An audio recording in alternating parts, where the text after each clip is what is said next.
I hope my screen is visible. Yes, sir, it is. Yeah. Uh, so, good afternoon, everyone. Uh, I strongly believe that every person has one pivotal moment in their life that completely changes them, changes the way they act every day, changes the way they perceive life. And in most cases, this is triggered by a strong emotional response. For me, this pivotal moment occurred even before I was born, and I didn't even realize it until just last year. If you see this beautiful lady in the screen in front of you, this is my mother. And unfortunately, she suffers from asthma because of the unfortunate Bhopal gas tragedy that happened way back in 1984. Our Diwali celebrations at home are very different. And not just this year in 2020, they have been different since a very long time. We don't go out, we sit at home, eat a lot, watch a lot of movies, and have a gala and leisure time. We don't go out because of the pollution and lately because of the impact of climate change. Last year, I got the opportunity to go to London and attend the conference called as One Young World, and that is when I had my first realization. That is when I understood the gravity of the problem. That is when I understood what actually climate crisis is. Now, the question that comes up is that change is inevitable. Change is the only constant. But the question that should hover over our mind in the ultimate race to change, who is going to win? Will it be the climate or is it going to be us? Now, this is one of my favorite picks with me and my mom. We went on a trip just before I joined this company that I work for. The closest pick in competition that comes to this pick is this one. This pic is called as the blue marble. This was the first picture that was clicked that covers the entire circle of Earth. This tells us the big picture of our planet and our lives on it. And it has been 50 years since this image was clicked, and the world has changed drastically. Climate crisis is now a reality. And whenever I think about climate crisis, these questions hover over my mind. Must we change? Can we change? And will we change?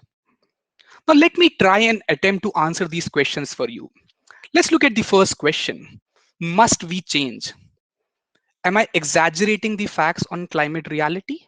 Or am I understating the facts on climate reality? Is there a problem that actually exists when it comes to global warming and climate change?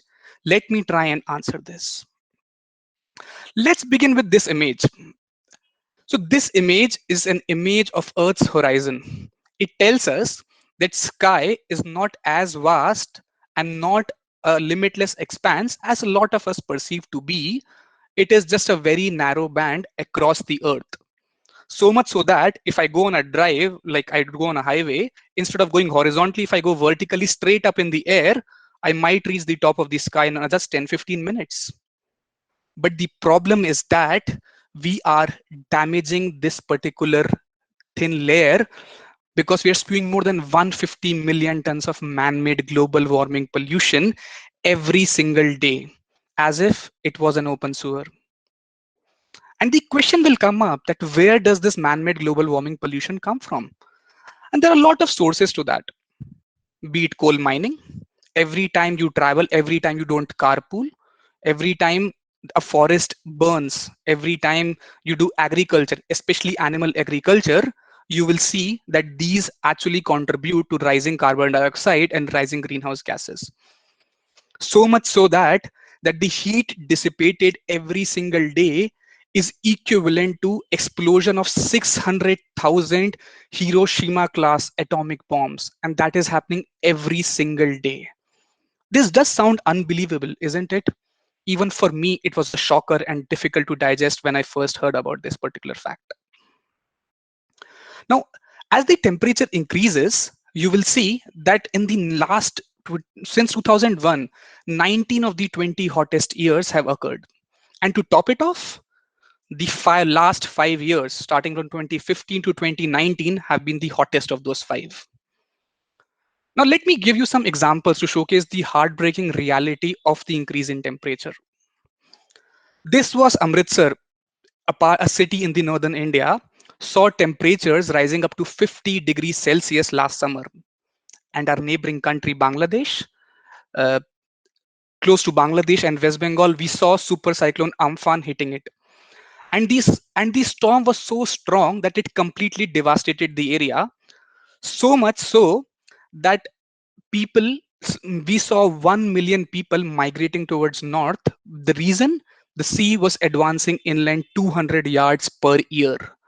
And people who are left are the poorest of poor who cannot afford to migrate and hence will actually face floods every single day.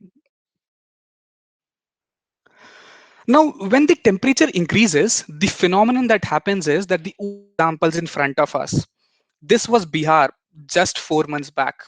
In the month of June and July, the state of Bihar saw 50% higher than normal precipitation, and the scene right now depicts the exact scenario what was there. And if I talk about a country lens, India saw more than 700 people dying just in the month of July 2020 because of monsoons. And if you go to our neighboring nation, which is Bangladesh, you will see that 25% of the entire nation is now battling floods. This is the gravity of the situation here. On one end, we see that there are extreme rainfalls and floods, but the reality is that on the other hand, the world is grappling with water scarcity. The picture right in front of you is of Chennai. Chennai is the India's sixth largest city. It's one of the metro cities, and last year it nearly ran out of water as all of its reservoirs dried up. And to look from a global perspective, this is Australia. This is called as the Murray Darling Basin. This is one of the most prominent agriculture regions for Australia. And on record, this region saw the worst drought ever last year. Not just Australians, even the entire world is worried sick because of this particular phenomenon. Now, another thing about climate crisis that does not come on the top of our minds is refugee crisis. In Syria, between 2006 to 2010, 60% of their fertile land or the farming regions turned into barren deserts. More than 80% of their livestock were killed. And the result, more than 1.5 million people migrated from those villages or farming regions to the cities. The cities that were already grappling with a lot of refugees due to the Iraq war. And as a result, the Syrian ministry came up and said it out loud in the public that we can't handle this. All hell is going to break loose. And it eventually did. It led to civil war. And there can be many underlying reasons why the civil war happened. But from my perspective, the way I see it, this was the most prominent and significant reason. And now when these refugees, they want to escape and they did not find places in cities, they started migrating to different countries. So they migrated to neighboring countries, and more than 1 million of them migrated to Europe, as you can see in the image above. And the situation has been so tense that it has completely destabilized the political equilibrium in a lot of countries within Europe. The situation, because of increasing temperatures, the cities becoming hot and dry, in certain parts it has become so grave that in future in few places in Middle East and North Africa, people have completely accepted the fact and come to the conclusion that we cannot live here because we need the basic necessities of life, which is food, water and shelter, and they're not expecting a lot more. And as a result, what we are looking at more than 1 billion climate migrants. And when this slide says up to 1 billion climate migrants, a lot of estimates say that this number is understated and it can go up to 1.5 billion climate migrants. Now, this is a situation of national security and political stability, not just in one country or one continent, but throughout the globe. Now, coming back to increasing temperatures. Now, when the temperatures increase, a lot of ice caps start melting. The problem is that it is not just the glaciers that have started melting, it is the permanent ice sheets that have started melting. And as a result, the sea levels are rising. And Greenland and Antarctica, which houses majority of the ice caps globally, are sinking and the sea levels are rising. And as a result, you see the top 10 cities at risk from sea level rise by 2070. and these cities are vulnerable as compared to population. And you see Calcutta and Mumbai on the top of this list, of one list that India definitely would not want to be a part of. And even by assets at risk, you will see that Calcutta and Mumbai are still there, Calcutta being at the fourth position and Mumbai being at the sixth position, which clearly tells us that it is a situation that we need to tackle right now at this particular instant. So, to answer the question, must we change? I believe the answer is yes. So, let's jump on to the next question. Can we change? And here is where our optimism comes in. Can we change? Should we be optimistic about it? The answer is yes, because we have the solutions at hand. Let's talk about wind energy first. Even the best projections by the year 2000 talked about wind capacity reaching 30 gigawatts by 2010. The reality is very different. The reality tells us that by 2019, that goal was exceeded by a factor of 22 times. And this number is huge. And to put into perspective on a graph, you see the global wind energy capacity, the graph is skyrocketing. It's an exponential curve and a delight to one's eye. This is the reality of wind energy. And I found an interesting example online. I found this is one of the energy companies based out of Texas, and the wind energy that they are producing is so abundant they do not have the excess capacity to store this energy. So they came out with a new rate plan that from 9 p.m. in the night to 6 a.m. in the morning, the electricity is ultimately free. This takes me back to the old times when the Geos and the Airtels did not reduce the tariffs so much, and there used to be a night calling free. I never heard about night electricity being free, but that has become the reality now. And so much so that wind energy could actually help the world electricity consumption, and not just help, it could help the electricity consumption 40 times over. Now, at this point in time, the way I see it, the only thing that is required is the change, willingness to change, mindset to change, and a change where the investors want to put their money on. And if you think wind showcased a very powerful picture, solar has a much better story. 18 years back in 2002, the projections talked about solar energy market growing 1 gigawatt per year by 2010. By the same time in 2010, that goal was exceeded by 17 times. And if I look closer to where we are right now, by 2019, that goal was exceeded by 121 times.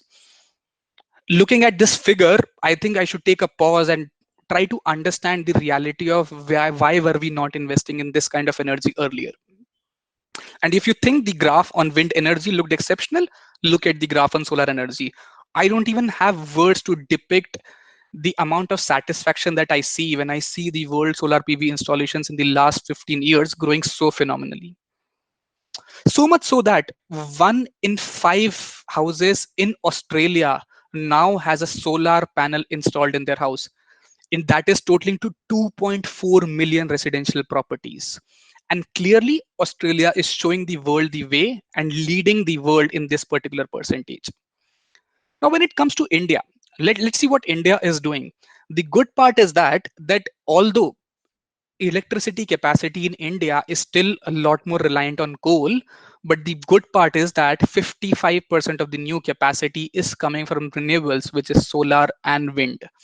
India is clearly showing the way to the world that solar can be the future of electricity globally. The reality has changed so much that then this statistics is way back. It's dated 2 years, but it clearly tells that in India, solar energy or solar power has started receiving bids which are much lower than the traditional form of coal fired electricity. And every single second we are sitting, every single day, the cost of solar panels is reducing. And if we look at the situation as of 2020, the situation would be much, much better. Now, this is a very interesting graph, and you will see this graph skyrocketing to the limits that you can't even understand what is happening. So this is not just the plan laid out by the Indian government. These are projects that are already under construction or approved by construction by the Indian Ministry of New and Renewable Energy. And the plan is to go to 450 gigawatts of renewable electricity by 2030. Now, a lot of regions globally are trying to replicate what India is trying to do here, but none of the countries, none of the even developed countries come close to what India is trying to achieve.